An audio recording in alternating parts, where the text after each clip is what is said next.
Hello friend, मैं doctor Devanand Samaddar, wealth and health coach.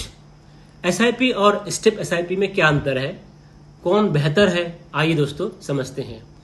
SIP normally एक system से हर दिन, हर सप्ताह, हर महीना, क्वार्टरली जो भी आपने करना है, एक फिक्स अमाउंट ही आपके इन्वेस्टमेंट होंगे। लेकिन स्टेप अप एसआईपी में हाफ ईयरली, ईयरली जो भी आपने चुना है वह बढ़ते क्रम में होगा। मान लीजिए आपने ईयरली ऑप्शन चॉइस किया कि प्रति वर्ष मेरा एसआईपी में 10% वृद्धि हो जाए इन्वेस्टमेंट में, तो ऐसा ही होगा।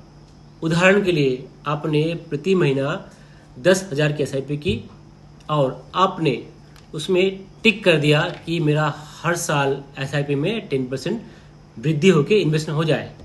तो प्रथम वर्ष में जो 12 महीने तक आपका एसआईपी 10,000 प्रति महीने रहेगा और उसके बाद हर साल 10% से बढ़ेगा, मतलब 10 के बाद वो 1000 बढ़ के 11 हो जाएगा।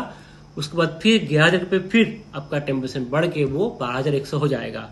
ऐसे ही आगे बढ़ते रहेगा। हाँ, अगर आपने प्रति वर्ष 1000 रुपये बढ़ाने की बात की है कि हर साल 1000 बढ़े, जो कि फिक्स है, तो आपके एसआईपी में 1000 ही बढ़ेगा।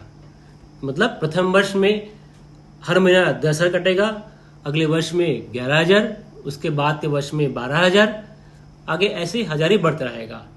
एक एग्जाम्पल से समझते हैं इस सिंपल एसआईपी और स्टेप अप एसआईपी में क्या अंतर है। 25 साल का एग्जाम्पल लेकर चलते हैं। यदि स्टेप अप एसआईपी और सिंपल एसआईपी करते हैं तो क्या फर्क पड़ता है वो दोनों में, वो हम देखते हैं कि हमारे फंड में क्या फर्क पड़ता है।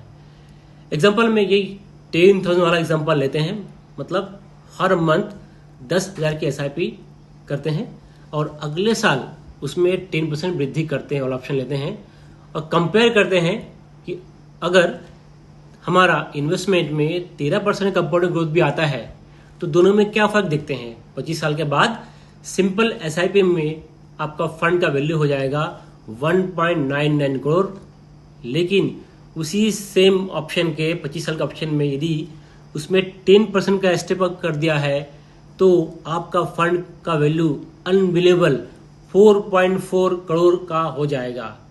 देखिए कितना बड़ा गैप है स्टेप एसआईपी में। आपको इसलिए स्टेप अप एसआईपी करना चाहिए। एक बात यहां भी है कि आपका इनकम बढ़ते क्रम में चलता है तो आपको भी अपना इन्वेस्टमेंट बढ़ते क्रम में करना चाहिए। महंगाई बढ़ रहा है आपका, अब पैसे का वैल्यू भी कम हो रहा है, तो जब भी एसआईपी करे स्टेप अप ऑप्शन ही उसमें करे, स्टेप अप एसआईपी ही करे। क्योंकि मैं थोड़ा सा बोलने में तकलीफ हो रही है। नॉर्मल एसआईपी और स्टेप अप एसआईपी दोनों में बेहतर है स्टेप अप एसआईपी ही आप करें। धन्यवाद।